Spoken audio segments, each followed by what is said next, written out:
I love Juneteenth, but I hate it's a federal holiday. What? Yeah? So I get the day off, so I love it's a federal holiday. You know what? Fuck you. Yeah, How is it that I'm still working? I don't know. Look, man. Look. Like, how is it that white folks get the day off and I don't get the day off? Do I get to be 2 hours late? Yeah, I think that's what Juneteenth is a celebration of, being late. That's it's having the freedom to be late. That's what. And then having the freedom to even leave early too. Yeah, I think I should be able to come 2 hours late and leave 2 hours early. Yeah. Yeah, I saw this post, this news article rather, that postal workers are getting Juneteenth off. Really? Yeah, and it's weird because my mailman is Asian, so I know that nigga needs to be working. For you! Yeah. On that day! I mean, the last couple of weeks that we've had with the Asian community, I need my Asian mailman to work, and I need a new Rush Hour 4 directed by F. Gary Gray. Those are the two things. Those are the things on Juneteenth. Those are the two things released on Juneteenth. Those are the two things that I need. Yeah. I mean, me and my mailman have like this weird bromance going on anyway. I mean, every now and then he'll put a note on my door. But that's mainly because I keep forgetting to clean out my mailbox. I mean, stop bringing me junk mail, dude. How many Burger King and Arby's coupons does one man need? But happy Juneteenth, though. Happy Juneteenth? Yeah, happy Juneteenth. Happy Juneteenth, yes, Yeah. for sure. I just said what happened. No. Happy Juneteenth. Yeah. Are you going to any LA Juneteenth events? No, but I'm open to it. Someone asked me earlier. They were like, "So what do you do for?" But they said it in a way where it's like, "So how do you celebrate?" Like I was supposed to say, like, "Oh, we all gather around a 40 and watermelon." It's like, what do you want me to say? Like, we sit in the park drinking Kool-Aid and eat watermelon with our bare feet out. That's how we celebrate. That's how we celebrate. I celebrate being free because my ancestors died and sacrificed for me, and that's how I celebrate. I'm open to going to like events or things like that as well, and being around my fellow black people. It depends on how much it costs because we're in LA. Yeah, I meant free event. I mean, the Juneteenth. I meant community event. The Juneteenth in LA is like the BET Awards weekend. Yeah. Oh man. Yeah. Everything is like a pool party. Or like a 90s party. A 90s retro party. And Hollywood is a weird place to actually celebrate Juneteenth because so many black dudes are like in interracial relationships. Oh man, yeah, you're right. That's called a conflict of interest. That's what that's called. I remember a couple years ago when it first became a federal holiday, I went to a Juneteenth black only pool party. It was black only, like black only pool party. Oh wow. And I remember I showed up and there was no women there for the first 3 hours. Because it was just niggas standing around the pool in Crocs and wife beaters playing spades because no one wanted to get into the pool. Oh boy, that's classic black pool. And then the host of the party has a biracial daughter. So she was standing in the door, 1 foot in, 1 foot out. And I was like, why is your daughter standing in the door? She's like, because she only knows that only half of her is allowed. She needs to know. That's fucking crazy. And petty as hell. But very funny. I'm in an interracial relationship. But not with a white woman. For the record. For the record. Because people assume because I sound like this, that when I say I'm in an interracial relationship, my girlfriend's white. She's not. She's Asian. If you must know. Oh, that's dope. Is it? Yeah, I mean, I love her. We approve of good relationships with Asian women on this podcast. Yeah. Love her very much. Yeah. Oh man, do you get that? You get people like you sound like you date white women? No, but when they see a picture, like for example, I'll be like, oh, I'm in an interracial relationship, or if it comes up in conversation, whatever, and they're like, oh, really? And then like if they meet her or if they see a picture of her, they're like, oh, like it's all, it's always like this subtle, like she isn't, like the assumption is she's a white woman, but like I'm like, no, I mean and this is true.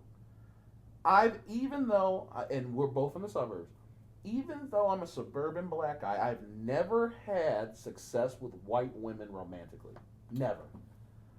Why do you think that is? I have I know what I want to say, but I want you to go first. Why do you think my thought on it, and because I pondered about it, because I wasn't getting any play growing up, so I was like, what the fuck, like. But ironically enough, the ghetto. So all right, I might answer your question first, and then we go deeper. To answer your question, what I think it was is I wasn't the typical stereotypical black guy that the white girls I went to school with would want to date, if that makes any sense. Because I grew up in the 50 Cent era, and Nelly and shit. And so it was a bunch of Chelsea handlers that you had at your school. like, that's my... Because they would tell me, 50 Cent is so hot. But then I would be like, oh, well, like, we should... Oh, well, you look like Kenan Thompson. And yeah, not you. you know what I mean? They're like, well, I love black men. You want to go? Not you. Not you. We're not talking about not you, though. But and so I thought about that for a long time, and I was like, you know what? I think I just wasn't like your typical black guy, and they didn't know what to do with me. And image matters growing up. And I guess if a white woman was gonna upset their father, it wouldn't be with me. It had to be worth it. It had to be worth it. It had to be worth it. It had to be like porno level. Yeah. Yeah. Because it's one of those interesting things. Because people before have said, you sound like you date white women. To you? To me. Yeah. It isn't. And I'm like, I don't date white women. I fuck them, but I don't date them. You understand what I'm saying? There's a difference. There's a difference. But I'm like, how do I sound? Like that's weird. And they try to, a lot of times some of my homegirls, they'll try to catch me like, they'll be like, oh, Kenan, we're by ourselves. You can tell us. You can tell us. Like, did you really? And I'm like, no, I never. So and not me either. And all of my relationships have been with beautiful black women, and every time they meet my girlfriends, they're like, "Oh, okay." It's like when they found out who's the astronaut's name that piloted the spacecraft to the moon, Victor Glover. Yeah. They like this is messed up. They were shocked when they found out that he had a black wife and black kids. And that's fucked up, isn't it? But this is the thing. When they celebrate, they're like, "Oh my God, he has a black wife." That means they don't think you have a black wife. Yes. That's so exactly what when they see you, they're like, "Oh, he does what? He has a black." Good for him. Good for him. Yeah. That's what happened with Josh Hart when the Knicks won. They're like, "Look." They're like, "Oh my God, look, he has a black wife and two twin black boys. Yeah. He got two smokes and stacks in his look at those little smoking stacks." And then Jalen Brunson kisses his wife. And then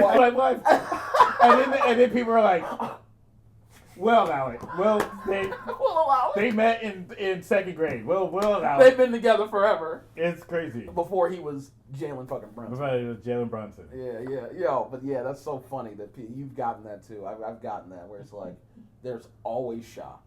Always. Every time. But I know I'm going to be up in the Juneteenth celebration.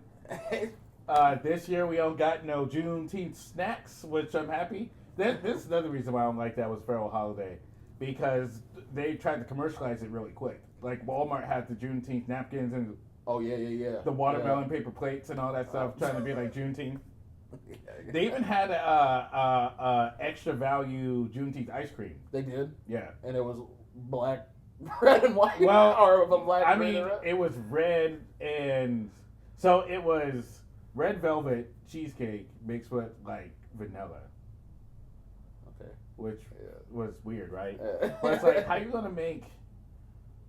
Who was on that market research team? Because it's like, like half of black folks are lactose intolerant. Yeah. And then the rest, we're diabetic or pre-diabetic. Yeah. So it's like, well, first of all... Well, I never stopped McDonald's. But McDonald's used to go heavy with the black commercials. Yeah. Shout out Ron Taylor. He has a great joke about that. Yeah, that's right, he does. Oh, congrats to Ron Taylor Congrats to Ron Taylor. You know, we'll get to him. You know what?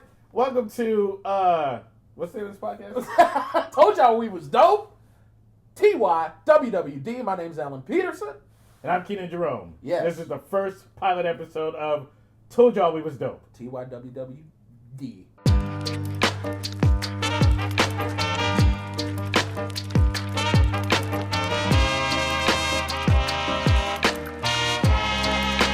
What up, everybody? What up? What up? What up? Welcome to going the on? first episode of Told Y'all We Was Dope. I'm Kenan Jerome. And I am Alan Peterson, AGP the Funny Man. What up? Yeah, man. This has been a long time coming. Like I try to get out the podcast game, Yeah. but the algorithm keeps pulling me back in. Always brings us back. Always brings Yeah. So I'm like, how can we actually just get the rocks off, and I Yeah. don't have to sit in front of my camera and do vlogging or do confessionals about what's going on in the White House. Yeah.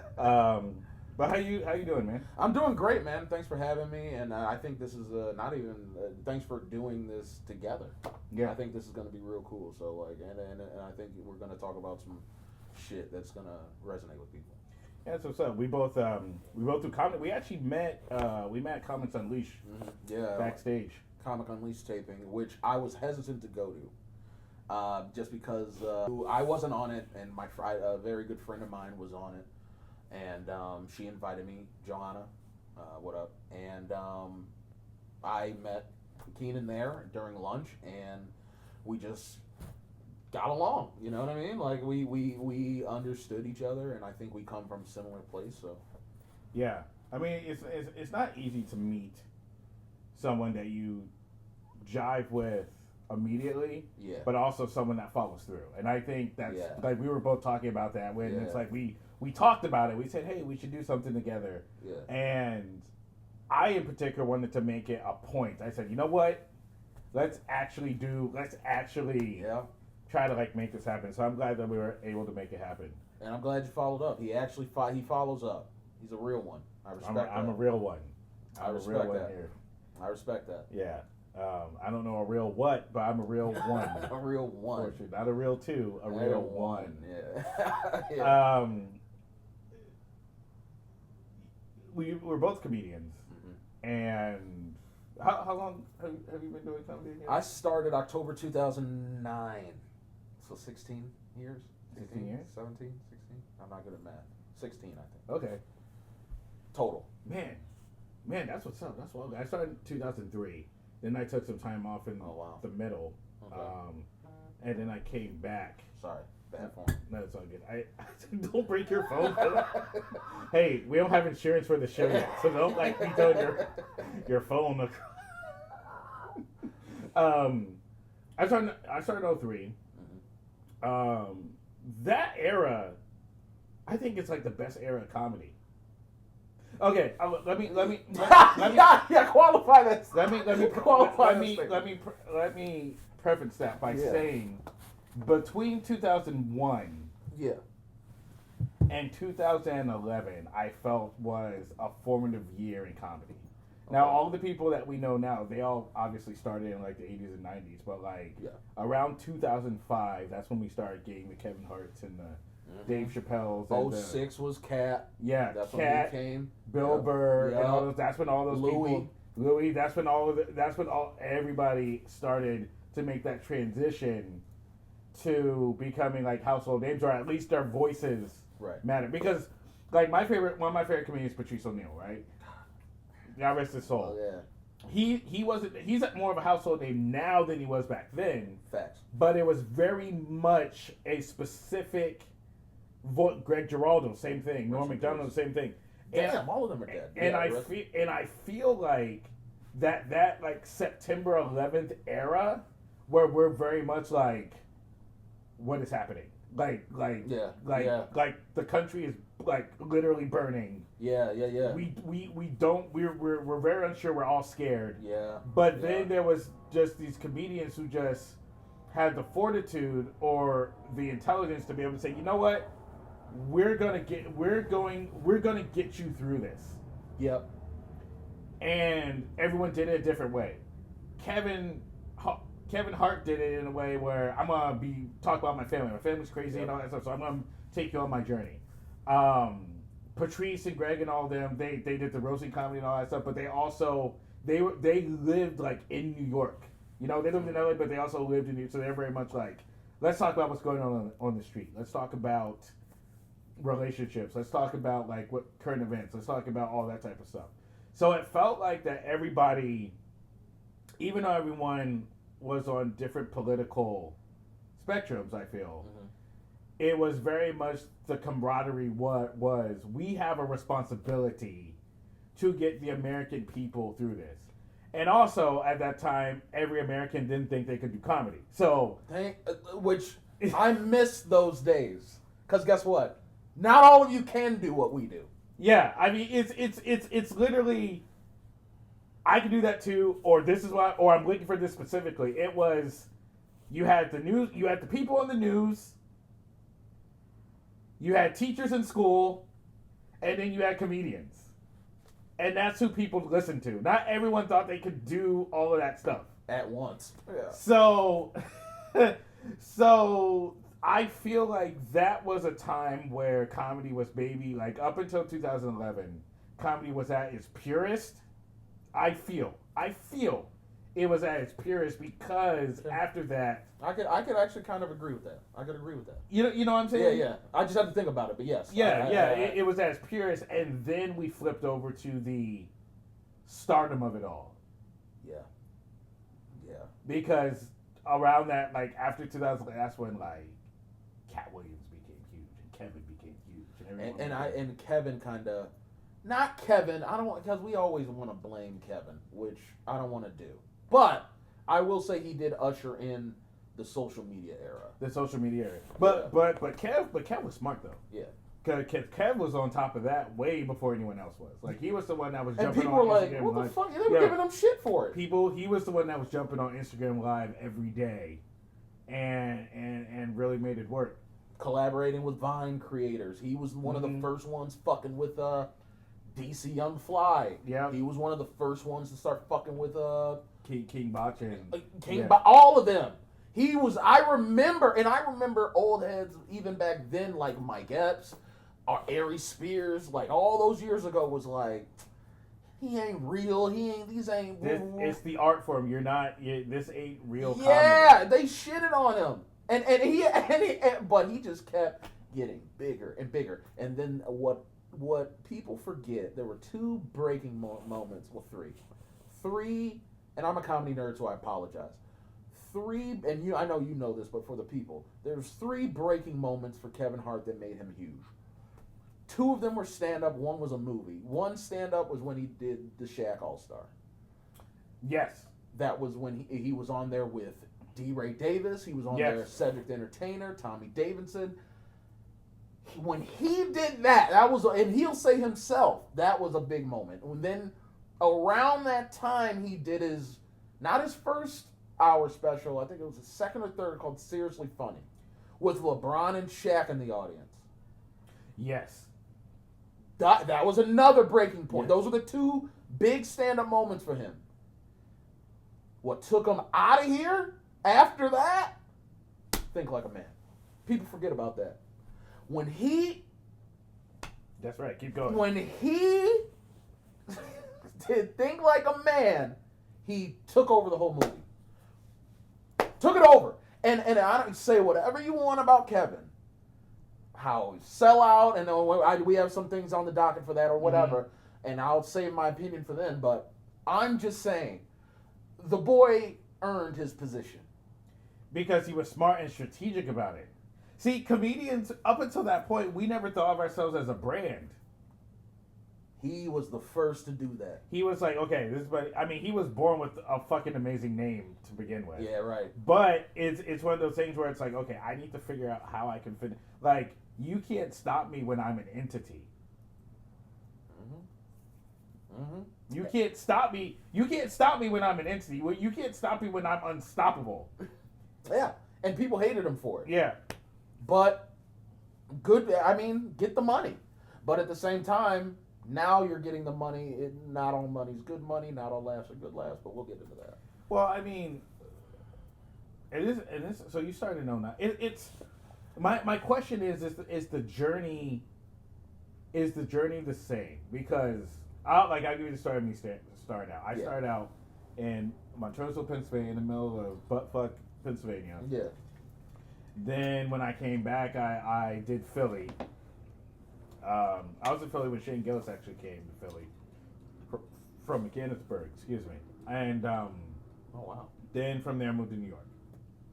And for a black comedian, up and coming black comedian, and in our case being like from the suburbs, it was definitely a culture shock because when you're starting out, you're a guest in other people's rooms and in other people's lives. Mm-hmm. So you have to figure out how to come in into those lives and to eventually earn their trust and be welcome. Right. So, and again too is that a lot of black comedians, especially up and coming black comedians, the only rooms that we could do were hood rooms. Now, there's a difference between black rooms and hood rooms. Like I don't want people to think that a hood room is a black room. Right. Because a hood room has the same mechanics of a hillbilly room.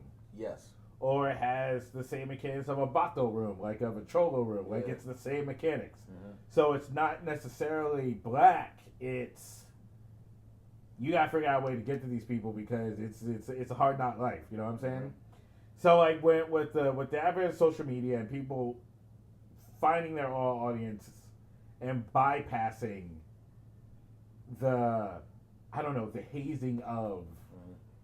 Do you think that like as a young black comedian starting now, are hood rooms required to either find your audience, be successful, or be a good comedian? I think it depends what your goal is based on the three things you just listed. If you're trying to be successful or just want to be popular or just want to get out there, not necessary because of what we're talking about. Internet, social media. You don't need to be anywhere. You know what I mean? Yeah. And that is something that when I started wasn't for real like that. Definitely when you started. So I think in that sense, they're not necessary. If you're talking about success, if you're talking about getting money, getting notoriety, fuck it. You know what I mean? It doesn't matter. Why put yourself through that stress? If you want to be a legend, though, if you want to be Patrice, if you want to be Chris Rock, if you want to be all of these people we talk about with reverence, you better take your ass to a hood room, a white room, a rich room. I've done rich country clubs. And that shit is weird. Like, so it's the opposite of a hood room. Okay, so the thing is, we don't talk about that enough. White country clubs are hard rooms. They are. They are hard. Like people are scared of hood rooms because of who's in them. First of all, racist. Yes. Racist. But when it comes to hard, especially shows that you get off like gig salad, like when it's like private, when it's like a fucking private party, and it's like, hey, it's a 55-year anniversary retirement party for a police dog. Can you come? And it's gonna be 200 jokes. It's gonna be 200 police officers, and we're honoring Fufu the Canine Killer. Yeah. We're honoring Kenan the Canine Killer for his service. Can you come do an hour and a half? We saw your videos on YouTube, right? And we think this material will work great for our audience. Can you come and do exactly these jokes? Even though I don't know if your jokes is the audience's cup of tea, I like them, so I know these 250 fucking police officers are gonna love them. Can you just come? Can you just come? Oh, by the way, it's $200 and you have to bring your own equipment. But can you come? Please come. No sudden movements. The dog will attack you. Anyway. Yes, please. Yes. Yeah, we've trained the dog not to like niggas. But as long as you keep your hands above your head, you might want to bring a freehand microphone. Just in case you need to run. Just in case. Country clubs are hard. So it to me, it's what you're trying to be. So if you want to be the last three you said, if you want to be a good comic, if you respect the art form and want to really be a killer, do hood rooms. But if you just want to do it, then whatever. It teaches you the authenticity. Yeah. And I think coming from a place like the East Coast, and especially like a New York, right? I will say that there is a difference here than it would be from like a Midwest or like an East Coast. And I'm talking like New York, Washington D.C. and all that stuff. And that's the reason I say there's a difference between hood room and black rooms, because it's like the equivalent of a black room in Brooklyn here in LA, in my opinion, is a Hispanic room. Okay. Okay. I'll tell you why. On the East Coast, it's very much who are you, where are you from. That has a different meaning here. It absolutely does. So you go, okay, you're not obviously from Brooklyn or Queens or whatever, but where are you from? Like who are you? Where are you from? Okay, my name is Kenan. I'm from Alabama, etc. Grew up in Pennsylvania. Blah blah blah blah blah. And then, but I have to make sure that shit's funny. Like you still have to be funny, of course. But we need to know who you are before we can like get into it, right? But what happens is it's tests. There's a lot of comedians that come through, so if you don't get them the first time, but you come back, you can possibly get them the third or fourth time. Yeah. And what happens is that they start gaining respect, and once you actually kill, then you can start trying out stuff. Yep. That is a hood room. Yes. So when you kill, you come back and they're like, oh, this guy's like funny, and then you're like, and then you're like, okay, I'm gonna do like some new jokes. Yep. And you do, and it might be silent, but, and then this is what you do. You open with a killer and you close with the killer. Yeah, and in the middle you work. And then in the middle you're like, okay, here's some new jokes. Yeah. And then they'll sit there and they'll listen, and then you'll hit them with a killer, and they'll at least give you that, because when you're new, they don't know you. If you lose them, that's it. That's it. They're like, I'm out. Yep. Yeah, so you can't even like finish your set. Yeah. You have to gain that respect to be able to work it out, and then close. Right. And then when you get off, people in the audience, because in New York, there was places that had regulars. It would be bar shows, but they will always be packed. There will always be regulars. Uh-huh. So what happens is that you could maybe like bomb in the middle, but they'll come up to you and be like, "We understood like what you were saying," and they'll give you like notes. They'll be like, "Look, it took you too long to get here. Figure out a way to." You talk too much. Yeah. Figure out. But what's funny, in New York, they actually like know comedy, so they'll be able to be like, look, trim the fat. It'll be a hood dude from Marcy Projects. He'll be like, yo, trim. He'll be like, bro, like trim the fat. Like he'll give you a comedy note. He'll be like, trim the fat. Get to the punchline quicker. Have some stuff laying up that's funnier. You can use like different words. Like they'll actually give you like a critique, and then you go, okay, cool. Thanks, bro. Bro. And then you come back and you do whatever, right? But it's about giving yourself a chance to listen. Now, I say the Hispanic rooms out here, the Latino rooms out here are equivalent because they still expect that. I remember I did a room, and one of the ladies in the crowd was like, "Tell us who you are and tell us where you're from."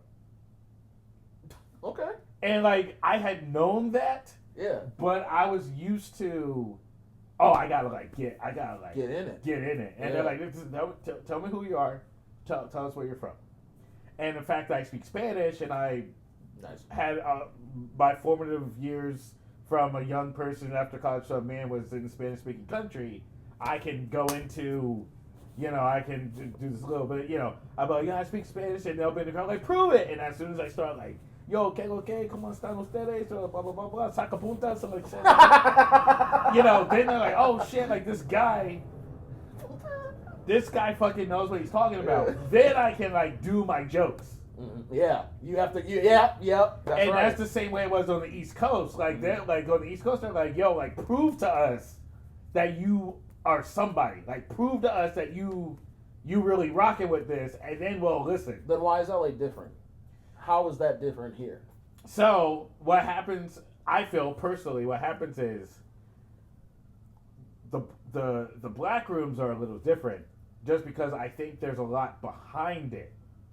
Okay. There's a lot of, and I don't want to say trauma because I don't want to like put that on people. Yeah. But there's a lot of distrust between transplants and natives here in LA. Oh yeah, it's territorial, super territorial. So LA has always been territorial. Yeah. Because LA is super gentrified. So, like, the thing about, like, Los Angeles is that we know that Los Angeles has a very segregated history. I mean, it's still segregated. Without. Like, when I talk to my homies that are actually from LA, natives, and we talk... And the reason that a lot of my homies don't like transplants is because we don't respect the culture. That's the thing. Like, we come here, we move to Hollywood, we move to the San Fernando Valley, we move to Culver City, we live downtown for some reason. Nobody lives in fucking downtown. And then we have the audacity to talk shit about downtown. And it's like, yeah, no one told you to fucking live. Don't live in if you come downtown. here, don't live downtown. Yeah, don't live. There's no. You can't even park at your apartments complex. What are you talking about, dummy? But you know, there's this disrespect because people come from. Either they peaked in their town, or maybe they were losers in their town, and they come here to start over and stuff. So you're not going to stop them. So they're like, "Yeah, I'm here to be a star. I'm here to be this. I'm here to be that." And then what happens is we try to use people, and people, local people here, they ain't rocking with that because Hollywood is a part of town, but it's not the town. That's a quotable. That's a bar. That's why when people talk about the real LA, and they say, "Yo, Inglewood, Lamert Park." Compton, South Central. That's where the culture lives. You talk to the Latino homies, you know, they're like, yo, East LA. East LA. East LA, you know, Echo Park. Echo Park, yeah. You know, I was watching Fast and Furious today, the first one, the Fast and Furious. The first. Total, like if you want to understand like LA culture, for real, like watch the Fast and the Furious. And it's legit. Like it's a. You would say it's a legit representation. It feels close enough. Like it's definitely like an Echo Park. Okay. You know, Echo Park, East LA. You know, they end up out in San Bernardino, Riverside County, and places like that. But still, it's like very, like that's the culture. It's not Hollywood. Okay, I was never a Fast and Furious head, but that's okay. Oh yeah. Fast and Furious. I mean, the movies, dialogues, all like. The first one's really good, but then, you know, when you get to the sequels. But, you know, anyway, that's neither here nor there. But, I mean, it's like, that's culture. West Side, I mean, but, like, no one... It's funny when you talk about the West Side. I used to work on the West Side, and with a person that was born and raised on the West Side. And by the West Side, I mean all the way over by, you know, El Segundo, like way the hell over there. And he, but it wasn't. He was living in Culver City, and he's like, you know, I was born and raised in Culver City. I've never been to the Burbank Airport. I was like, what? You've never been? And he's like, I don't think I've been to Burbank. Huh? You're in Culver City, and you've never traveled to Burbank. This for people that don't live in LA, without traffic. What is that? Without traffic, like 20 minutes up to 405? 20 minutes, well, no traffic, but there's always traffic. Yeah. But if there's no traffic, a 20-minute drive. He's never been there. That blew my fucking mind. It blew my mind. Because it's not a thing, bro. Like, we come here and we're like, oh yeah, we're going to go hang out in Beverly Hills, and we're going to go hang out in Bel Air, we're going to go to Santa Monica, and we're going to hang out in Berlin. We're going to go to Air One and get a Haley Bailey smoothie from, you know, in Sherman Oaks. Yeah, or whatever. And they're looking at us like, ugh. Yeah. Why? They're like, gross. Yeah. You sound stupid. Yeah. You sound stupid. But it's like, because it's too much, like it's too much fake positive energy. And they're just like, yo, stop it. Stop that shit. Why don't we go and hang out in Beverly Hills? Nigga, we don't... I was talking to my homegirl, and I was like, we were talking about just like different areas, and she's like, yeah, we know not to go to Beverly Hills. Like, you have to realize that like segregation in LA is real. Like, it's very much, we are not welcome in Beverly Hills. We are not welcome. Like Bel Air, like the Fresh Prince of Bel Air. Oh, almost fictional. Yeah. Because like black people don't live in Bel Air. Like unless you're Quincy Jones who passed away. yeah, like for real, like they did, like it's a gated community. They did not want, like in legislation, they did not want niggas in Bel Air, like full stop, right? So anyway, so with that in mind, you have to realize you're coming into these rooms with that type of energy. I see. So if you're like, oh, you know, because a lot of people that start comedy here, they talk about their life in Hollywood, which is, I'm trying to act and I'm trying to do this. Yeah. So they're like, oh, so I went to this audition. Boo! Like we don't give a fuck about that. Yeah, I don't know why I'm not doing well in these shows, because you talk about shit no one cares about. No one cares about. Outside of your radius of life. Yeah. Which is, like you said, a little pocket. It's a little pocket. Like we all live in our bubbles. Yeah. So you gotta, when you come into these rooms, you have to come with respect. You have to come in with reverence and respect for the culture. You have to understand the people that you're talking to. And like it's taking me a while, because I don't go south of the 10 a lot to do comedy. I'll go to hang out, but to do comedy, I don't really do that. Which is interesting. Yeah. So, not a lot of venues. Yeah, and there's a few. So this is one show I did called Pop It Like It's Hot, which is basically Pop the Balloon for comedy. Okay. If you've ever seen the show Pop the Balloon, where they come out, and if you ugly, they're like pow, pow, pow. Yeah. I learned that I could never do that show. I could never. Because I was in the middle of a set and I heard pow, and I was like, what? And I looked, and then everyone else popped. And then they give their critique. So, like, like on Pop the Balloon, it says, Pop the Balloon, there'll be someone that's, like, might not be, like, too attractive. And they'll be like, hey, why did you pop the balloon on that person? Just not my type. Well, what about them don't you like? And it's like, you don't make me say it? Like, it's like all type of things. Yeah. So, and then you say, I don't like your hair. And then you get yelled at by, like, everyone else pops their balloon because you said some fucked up shit. So on this show, they actually they go, well, what did you like about the jokes? They give all these people that don't know about comedy is all given. He was like talking about his personal experience. He wasn't saying like funny stuff.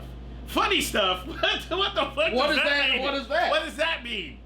What's funny stuff? What's funny stuff? I just came up after a guy who talked about Ian Pussy for 3 minutes. And he killed. And he no killed, balloon by the way. drop. Not silent. He killed. And then the woman before him talked about getting peed on, and that killed. I talk about my feelings. Yeah. So that's just really what it is. Like when you're doing these rooms, you just have to have respect, because they're just dealing. They've dealt with us. Yeah. They've dealt with black people They've dealt with anti-black people. Yes. Moving to LA and being anti-black in their neighborhood. Yeah, which is the audacity. The audacity of you white people's crazy. Yeah. So that's. I mean, yeah. Pop the balloon, bro. I can't. Yeah. Pop it like it's hot. It'll shock your soul, especially when you're like mid-bit. Yeah. And all of a sudden you hear pow and you have to stop. I can't even save it. You're like, I can't even. You won't even let me. You won't even give me a chance to actually. Right. but I think back to the original point was, the question you had was, do we need hood rooms? Would you say yes or no, or it depends? Well, I think it depends, but I think if you want to be a comedian with longevity, yeah, you should at least experience it at least once or twice. I agree. Because it encourages you not to take the easy way out. And you got to figure out how to get out of. You got like people think it's okay like when people heckle you and stuff. Some comedians will go viral for just like screaming at the audience, but it's like if you can actually like finesse it and be like an assassin with the pen and the tongue in that moment, you're a legend. And that's what I think anyone should want, which to me means you do the hard thing, you do the inconvenient thing. It's only in the end going to make you better. It's gonna look. I've done hood rooms in Michigan. I've done one hood room in LA once and it went okay, but as we're talking about, I always approached it with love and respect, and always, like you said, look, I know I'm goofy, I sound like this, and usually that's disarming. Yeah.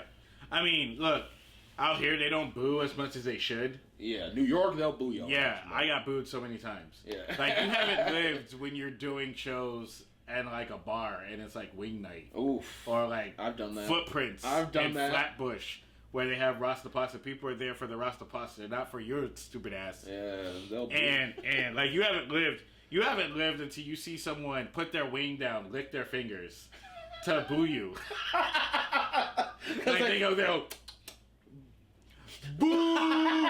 They got chicken still in their cheeks. They're like, boo! And chicken pieces and spit just coming out because you're so bad at comedy. I heard one time in Detroit, I guess I heard. In Detroit, I was doing one of those, I guess you could call it a hood room. It was a difficult room. Baker's Keyboard Lounge in Detroit. They had a comedy night hosted by Rest in Peace Kool-Aid. What up, Rest in Peace Kool-Aid. Man, I got 3 minutes in, dead silence, black aunties in the front. Imagine black aunties in the front. My big joke at the time was I talk about I was fresh out of college and I was at home. And I couldn't find a job because I fucking majored in music industry, which you don't do that. And so I was back home and just broke. And my big joke at the end was how I would talk about how, like, man, you ever be so sad and depressed you just eat shredded cheese out the bag? And then with no shirt. And when I say no shirt, I actually lift my shirt up and do this. Aunties in the front. Put your shirt down.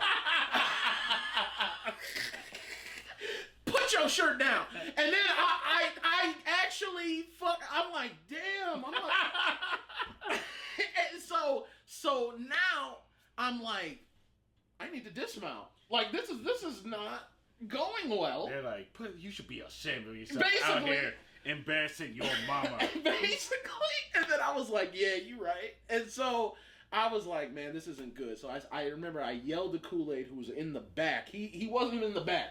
By the time he gave me the mic and got to the back, I needed help. That's how quickly this shit went left. And I'm like, yo, Kool-Aid, I'm done. Like, whatever. Good night, right? He comes running up, and he tries to save it. God bless him. Hey, man, he was good, right? And out of nowhere, and this is what made me think of it, out of nowhere, I don't see this person. I just hear someone in the back go, boo, that nigga suck! And I was just like, dog. Like, but it made me a better comedian in dealing with that type of audience, so it's worth it in the end. And it's a funny story. So, Netflix is a joke just happened last month, I think, right? It was May. Yep, May. It was May. May. Yes. Did you go to any of the? I went to one. Mount Moore. I'll shout it out. I went to one. Adam Fink, my dear friend of mine, headlined it. But yeah, I went to one. Awesome. Yeah. How about you? I did one show. So funny story. So I have this friend. I actually work with him. His name is Ryan Talmo. Okay. And he. So this is kind of what happened during the. Hold on a second. Yeah. Here we go. Yeah. So it's funny. So my friend Ryan Talmo. This is what happened. So Ryan Talmo, they call him Valley Jesus, and he. Oh, yeah. I heard that. So yeah.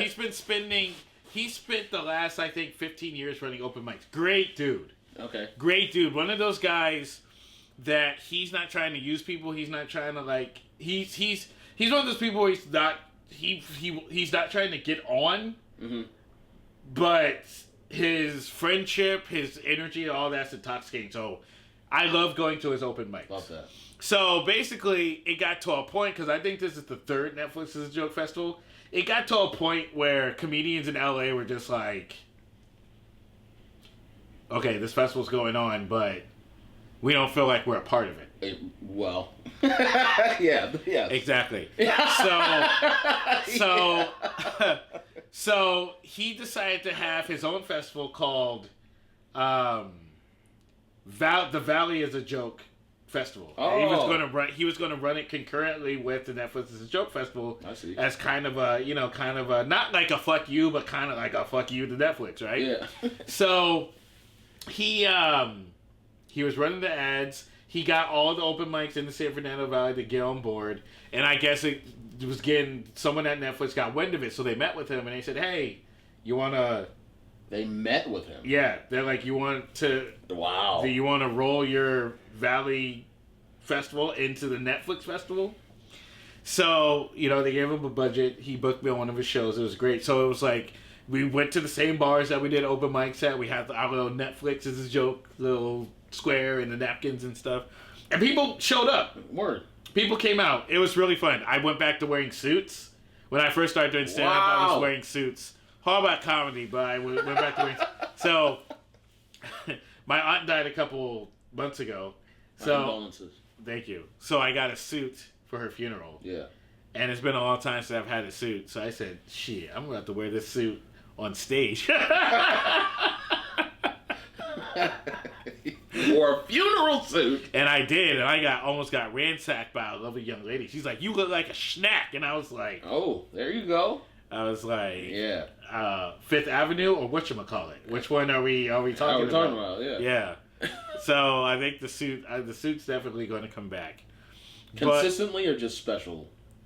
I mean, I don't think I'm gonna wear it to open mics, but yeah. I'm gonna wear it at like shows when I go back. Interesting. Speaking of which, I have a birthday show that I'm doing at the Ice House, January 23rd in Pasadena. Let's go. The link is going to be in the bio of this video, so make sure that you get your tickets before they sell out. It's going to be dope. Anyway, yeah, the Netflix is a joke. This year I felt weird, to be honest with you. Just this year? I mean, well, because I think let me just to kind of go off of what you said, because I do agree. I have nothing against Netflix or Netflix is a joke or anyone who participates. Let me make that very clear. However, to what you said, it is definitely not tailored for the local comedy scene. Yeah, it's very corporate. Very. It's very corporate because like the difference in like for example, Just for Laughs, for people that don't know what Just for Laughs is. Yeah. Well, yeah, but JFL it's about like finding new talent. I feel like Netflix is very much... You have to be established. Established somehow. Yeah. Established either through social media and you're already rocking and people rock because they have to sell tickets. Yeah. There was actually a couple shows that actually were canceled. Like Lizzo had a show. She did? Yeah, so Lizzo had a show. Unfortunately, it was canceled. Damn. Lizzo's great, by the way. She was on the Kevin Hart Roast. Lizzo. I met Lizzo in 2013. She was a part of this group called Girl Party in Minneapolis. Huh. She was traveling Europe at the time. And a friend of mine had videography business, and I was in Minneapolis. We were going to shoot a horror movie together. And he got a phone call that this group wanted they wanted a videographer to record their concert. So it was at this place also called the Ice House in Minneapolis. No word. Which was down the street from Fifth Avenue where Prince used to play and stuff. So Minneapolis is a part of killing black people in the street. It's a big music town. Definitely. So I met her that night. Her DJ Sophie, and two white girls. And she was playing flute and like all that stuff. Yep. And then I passed by, I said, "What's up?" Oh, I tried to hit on her. I tried to get at that, huh? I tried to get Sophie. I tried to get Sophie. Oh, I thought you said you tried to get a Lizzo. Yeah, I have something about gaps in teeth. You like that? Yeah, I love black women with like a front gap. I'm trying to think of one. The Wicked. Cynthia Erivo? Yeah. She has the gap, nigga. She has the gap, but she also has other things. Like she. You said gap. I don't know. I thought of a gap. Yeah, I'm like, oh, she has a gap, but she also has X-Men nails. Like it's like, wow. You're lovely. Anyway, you're lovely. Oh, please, not the face. The back, but not the face. Anyway, so fast forward to I'm living here now. I'm at a party. I don't like Hollywood stuff. Like, I'm allergic to elitism. That's really... I hate it. That's really where my issue is. I don't... The hang... I'm not good at hanging, and that's what got me into Netflix's joke. So last Netflix is a joke. The one that happened 2 years ago at a party, saw Lizzo, walk up to her. You know, she doesn't really know who I am, but I told her, I said, do you remember Girl Party? And she's like, yeah. And I said, Girl Party, I was the videographer. I was the assistant to the videographer at the 2003 show you did at the Ice House with Girl Party. And we, you know, it was like one of those things where it's like, yo, I'm not like some creep rolling up on you. Like this is like the connection that we've met before and stuff. So good for her. You know what I'm saying? I mean, it's to go from like doing that show to like now being like the biggest biggest like artist in the world. It's like that's pretty cool. That is pretty dope. But so she had a show, was originally going to be at the Greek Theater, ended up getting canceled because of low tickets. So they moved to the Wiltern on Sunday, the same Sunday of the roast. And then it ended up getting canceled again because I guess low ticket sales. But of course, you were doing it the same night as the Kevin Hart Roast. The Kevin Hart Roast. Which had sold out. Yeah. Right? And it's live. Yeah. And it's live. So, I mean, it was just, like, we did our shows. It was cool. But this year was different because a lot of stuff was happening. Yeah, this was, I think, the most organized and big it's ever been. Yeah, and people that we know that have been working for years were now being given their flowers. Yes. So like we had Funny AF, the Kevin Hart show. Yes. And a lot of homies, shout out to the homies from New York. Shout out Usama Siddiqui and Reg Thomas. Usama, I remember we used to write jokes in the suburbs in Times Square. Reg, we used to do a bunch of shows at Essence in Brooklyn. Even Caitlin, I remember Caitlin. I know Caitlin. I ran into Caitlin, yeah. I remember just all of them. And Eva Evans and Ron Taylor. I don't know Ron Taylor that well, but you know, it's like it was nice to see like all the homies, Leonard Oots, you know, all the homies. I gotta give my shout out. I do know Ron, and I know him well, so I'm proud of him. Love Ron. He was in the trenches with a lot of us. So he earned that W, and I'm proud of him. Gloria Ellis, went to college with her. She's from New York. Mm-hmm. What up, Glory? And then Ray Lau, Pat Johnson. Like, shout out all of them. Oh shit! I saw all of y'all niggas, man. I love all of you. Like, you guys did a great job. Yeah, it was really inspiring because the thing about Funny as Fuck, it actually showed. You haven't seen this since Last Comic Standing. It actually showed what it meant to be a real comic and all this stuff. Like, a lot of what people don't realize is a lot of comedians, we're not doing well. We're not doing well. We both live in studio apartments. Yeah, we're shooting this podcast in a studio apartment. These microphones are being held together by Scotch tape. Like and toothpicks. And toothpicks. Like, we're trying. And the thing is that people don't appreciate it. They don't. Family doesn't appreciate it. Friends don't appreciate it. People you're in relationships don't appreciate it. You know, because it's like if you ain't on Kevin Hart level or Cat Williams level, you ain't doing it. You ain't shit. You ain't doing it, and you ain't shit. Yep. Yeah. So it's like, oh, you doing comedy? You can't take care of me doing fucking open mics and shit. And you're like, yo, I get paid. How much do you get paid? I get paid $75 a show. With a drinking ticket. And with a drinking ticket. So, first of all, I'm not making no money in comedy, bitch. Who the fuck you think you talking to? If it's your real job and shit, get the fuck out of here. Yeah. But you're right. Not everyone understands what we do and the sacrifices we make. And for me, the balancing act. You know, I have a full-time job and always have since I started this. Well, I started in college, so that's not true. So the first 4 years I did comedy, I was a student. But after that, it was work, mics, get it on my own. And because, you know, that is... But that takes a lot. It's a lot of blood, sweat, and tears. And the people we're naming were, at least for me, that I named, they were there They were there along the way. Yeah.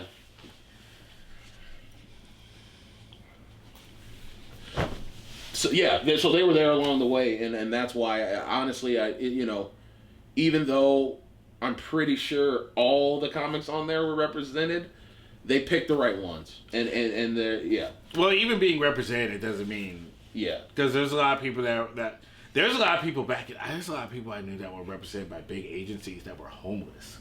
Like I don't even know what they're doing now. Oh, really? Like they were on and like they were off. You feel me? In a big way, yeah. So especially I mean, they're homeless, yeah. Damn. So I mean, it's just one of those things. I mean, my mother's always telling me I should get a job at the post office.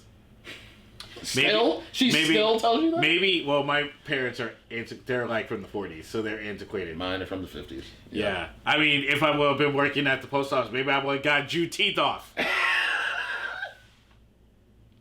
That's called a callback. Bitch.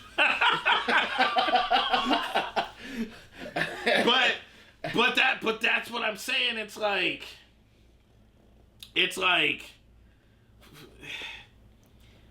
people don't know. I mean, my mother asked me today if I thought about being a travel agent. A travel agent? Nigga, what is this 1967? You might as well have said, have you thought about being an elevator operator? Like what? Like Spirit Airlines just closed. Are you not paying attention? A travel agent.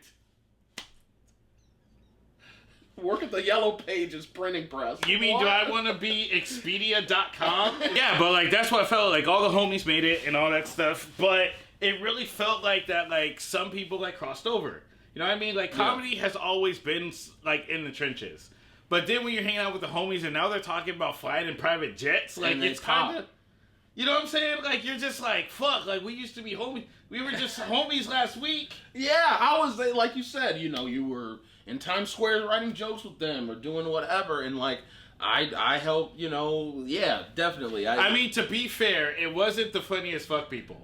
They was still cool. They was always when cool. I saw Resident, they was cool. Yeah. It's the people around them that's like, oh, we gotta do the Hollywood shit now. You're like, oh, nah, it doesn't have to be that way. It doesn't have to be that way.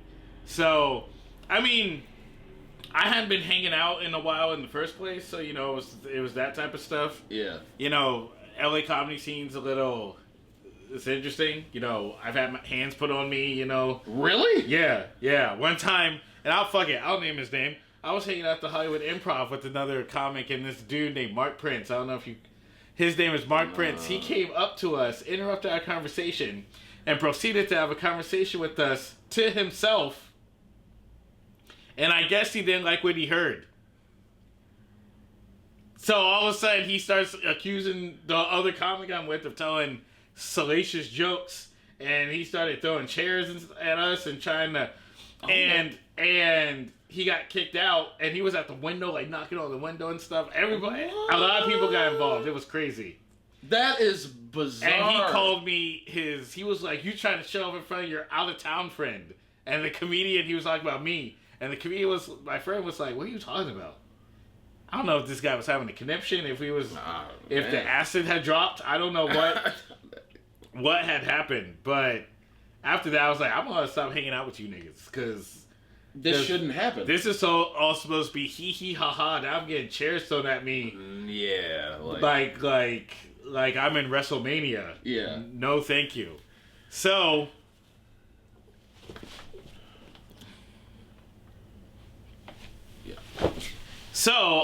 I will say shout out to the homies and stuff, but it's just the energy. Like I said, I'm allergic to elitism. The energy was just not it for me. Then the roast happened. Then the Kevin Hart roast happened. That was explosive. I didn't watch it. I'm gonna be honest. I caught it when it came out, when it was live. I didn't watch it.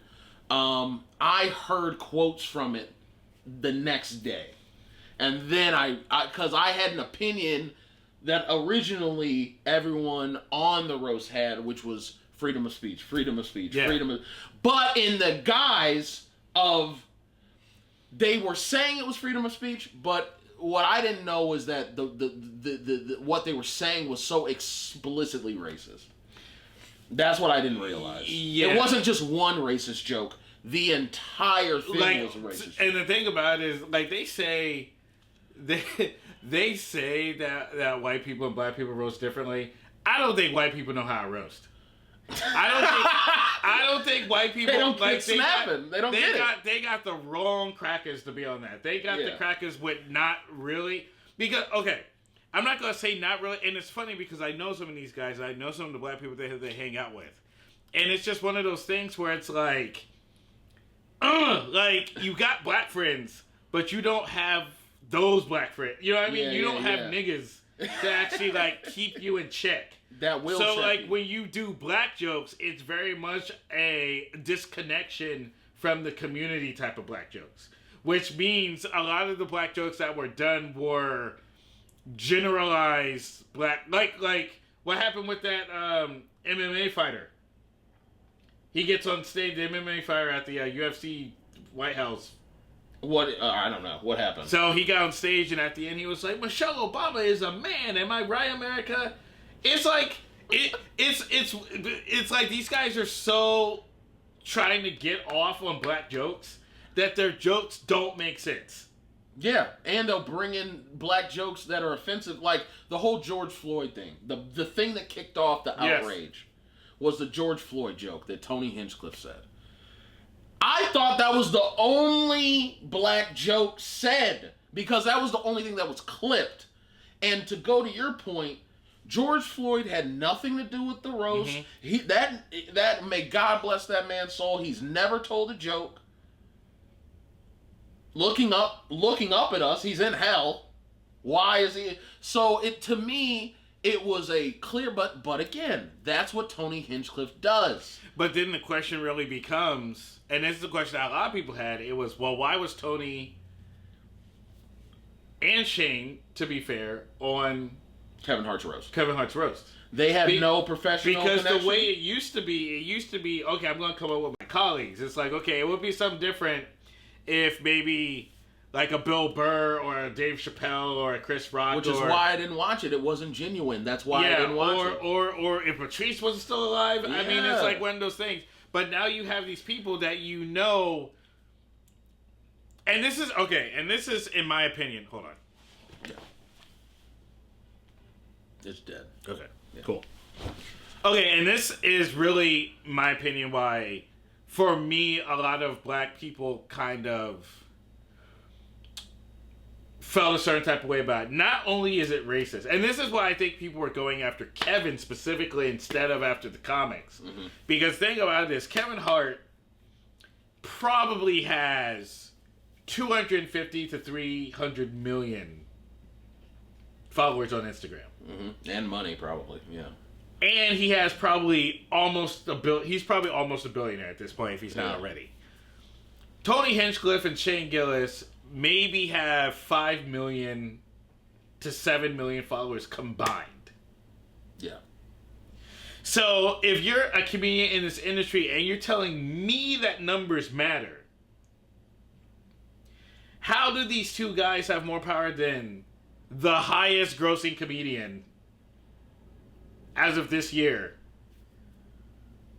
Well, maybe he's not the highest grossing, but you know what? But one of the guys that are on top, how do they have more power? Well, I think you know the answer to that. I think the answer is clear. I also think that black, and by the way, I wasn't the only black person that didn't watch that motherfucker. Because guess what? When I took a poll, until the quotes came out, niggas didn't watch it. That we didn't watch it because it wasn't genuine, like you said. Because there's questions you need to ask, and that's why this stuff is like scary. Like all this stuff. Basically, it's like the Roman Empire all over again. It's exactly that. And the Caesars are fucking Tanceretis, Jeff Bezos, Elon Musk, Mark Zuckerberg, and all those crazy rich weirdos. And basically it's whatever they say goes. So it comes to a point where you say, a lot of black comedians look at Kevin as the highest that you can get. Yeah, in terms of... I'm aspiring to be the highest I can. I'm aspiring to get to that point. Yeah. And you mean to tell me that when you're on top, You have no power? Yeah, clear. You must not. Or you have power and you don't. And this is what I think black people are mad at Kevin on. It's like you have power. You don't want to use it to protect us. To speak up for us. Yeah. When we are being blatantly groomed for Jim Crow, and we talked about this a little bit off camera, and we should bring it. You brought up Birth of a Nation. Well, I mean, there's so much to tie into this, right? Right. There was this movie that came out in 1915 called The Birth of a Nation. It was directed by D.W. Griffith, right? And this is why I believe that media has a through line to action that people are trying to deny exists. What happened? The Birth of a Nation came out, and you have to keep in mind the context of this is that The Birth of a Nation came out at the tail end of Restoration. So you had slavery, you had the Civil War, you had half of the country was bled dry because the Union basically unified everybody, but they took away their source of income. There was boycotts of different crops and stuff like that. But white people were poor while black people were thriving. Flourished. And that's when you start getting tropes like watermelon is like racist because black people were making mega profit from watermelon crops because they knew the land. White people were too lazy to actually take care of the land. So the enslaved people and their descendants were smart enough to say, okay, well, we own the land now. And we own the crops. We own the mineral rights. We own the crops. We own that stuff, so we're going to sell that shit. So what happens is, The Birth of a Nation came out. And The Birth of a Nation is actually based on a book called The Klansman. It's based off of a book... The Klansman. Called The Klansman, spelled with a C. And what happens in the movie is... It starts off during Restoration, right? Now keep in mind... Everybody that's seeing this movie has been affected. If you're white, you've been fucked over by the government at this point. You're a poor white person that's been fucked by the government because they abolished slavery. And a lot of y'all lost the war. So at this point, The Birth of a Nation is like the Avengers Endgame for racist. Right, yeah. So what is Birth of a Nation about? Birth of a Nation is about families from the North and the South. They're coming together and all that type of shit during Restoration, right? And there's actually a part there's actually the whole second and third act is a slave who's played by a white actor in blackface, by the way. He rapes a white woman, and then the Klan members assemble to hunt this black man. These are all facts. This is what the movie is about. All true. The Klan is the Avengers in this movie. They're the heroes. They're the heroes in this movie. They're the heroes. And then it goes on after they lynch him and all that stuff. It goes on. They start talking about the voting rights of black people in the movie. And I didn't know. And what happens in the movie? So they paint black people as taking over the country. So and there's a character. Wow. There's a character in The Birth of a Nation. He's a mixed person in the movie, and he becomes a governor. He becomes either a mayor or a governor, and he's passing all these a law that allows interracial dating. Black people are interracial relationships. There's black people that are allowed to vote and all that stuff. Wow. And there's actually a scene in the movie where black people are stuffing the ballots. And white people are not allowed to vote. And the way the movie ends is that there's a revolution of the white people with the help of the Klan. And they end up saving the main white family from these horrible black people. And at the end of the movie, when they go to vote, the Klan is actually standing in front of the voting booths, and black people are going to vote, and they're protecting the ballot boxes from black people. Sound familiar? And that's the end of the movie. Interesting. This movie was the highest grossing movie of all time at the point that it was released. which is all you could Google all this shit. And within months later, what happens? There's a rebirth of the Ku Klux Klan. Ku Klux Klan. And keep in mind the Ku Klux Klan wasn't in existence during the Civil War and the beginning of the Restoration, but they were pretty much stamped out because these people were losing power. But this movie rejuvenated. They said, "Oh no, we need to do something about these black people that are coming into power." This movie is the answer that we needed. The Ku Klux Klan came back. So all the lynchings that happened in the 1910s, 1920s, the result of this movie. Black Wall Street, the result of this movie. Rosewood, the result of this movie. Emmett Till, civil rights, Jim Crow, all this stuff, all stemmed from this movie. But what did the director do? D.W. Griffith? He was sad that people misinterpreted. Mm-hmm. Oh, I didn't know we were going to cause violence. Yep. And now, let's correlate.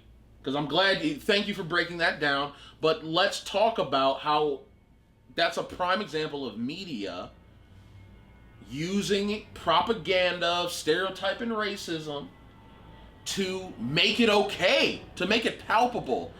That's my issue, and that's, I think, most black people's issue. Well, it's not a coincidence that after the roast, it's not a coincidence that we also had the Chud the Builder situation.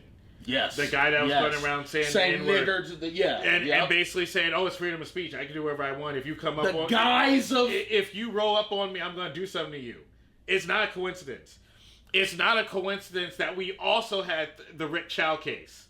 Yes. Yeah. It's not a coincidence that immediately after that we had the Carmelo Anthony case. And after the Carmelo Anthony case, you have the dad of the kid now getting on. Call him a watermelon felon. Felon. It's not a coincidence. It's also not a coincidence that you had Josh Hockett get in the ring after his victory and say Michelle Obama is a man. And Joe Rogan was also there holding the mic when he said, "It's not a coincidence." These all, and that's why I'm glad you distilled the both, because that's why we're mad at Kevin Hart Roast. Yeah. That's why. Now it has nothing to do with we don't believe in freedom of speech, or you shouldn't be able to talk shit, or you can't make a joke. That's not what we're saying. Someone black up there should have said, "Oh hell, something." And even afterwards, when you were when he was on the Breakfast Club and stuff, why are you defending this guy?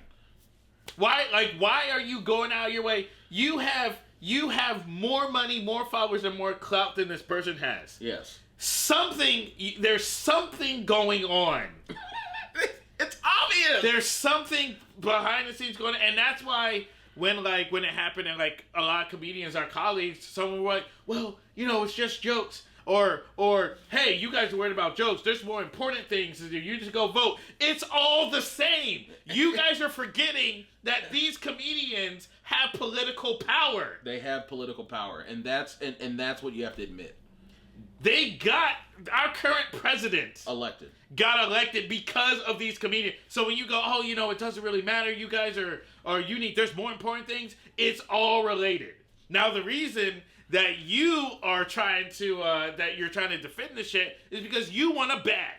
You want a Netflix bag. You don't want to come out and actually say, "You know what? Fuck Netflix. You know what? Fuck this roast. You know what? Fuck Tony Hinchcliffe." You don't want to say that. You might say it now. Yeah, now you will. But then when it's an unpopular opinion. Niggas is silent. But now that everyone's like, "I can't stand," all of a sudden everyone has something to say. Now that his special comes out and it proves that he's a horrible hack comedian, now everyone's like, "Yeah, fuck him." Yeah, fuck but him. No, when it was like, is a Funny as Fuck season 2 coming out? Alright, cool. I'm back. I'm right back. So I think it. Yeah. No, keep going. Yeah. So in terms of what we're saying, Kevin Hart Roast itself, I could give less of a fuck about. What I am worried, concerned, and we all need to look at is what that gave the confidence of that open racist disrespect. It's the confidence that it gave people. That's my issue with it. Has nothing to do with the jokes that were told, Because guess what? At the end of the day, you could call me a nigger or whatever you want. I'm still going to get this money, and my black friends are still going to fuck your white daughter. So, you know what I mean? Like... I mean, black queens forever. And... But I'm just saying, yeah, there's that too. But I'm just saying, like, I think we're focused on the wrong... I don't want to say the wrong thing. But I think we need to look at the whole picture. That's what I think. Yeah, I agree. Shit, this is bars. That was good. This is the tits first episode. You wanna shout something out? Yeah. On a more positive note, take that. But on a more positive note, I have a special that I'm very proud of called Suburban Hooligan. It's on YouTube. Search it, Alan Peterson, AlanPeterson, and or Suburban Hooligan, and it will come up. It is a full hour, and it's telling my life story and about being a black man in the suburbs and how I became who I became. And I think it's vulnerable. I think it's funny, and I think it's insightful.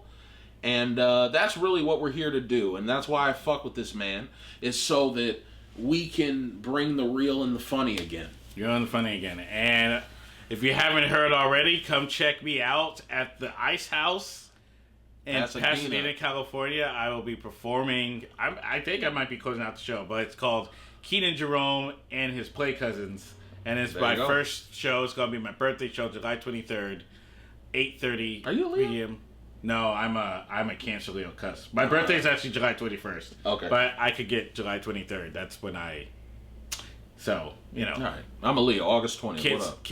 Cancer Gang or whatever. So, yeah, get your tickets. Link in the bio. And also, subscribe to this channel. Subscribe to the podcast.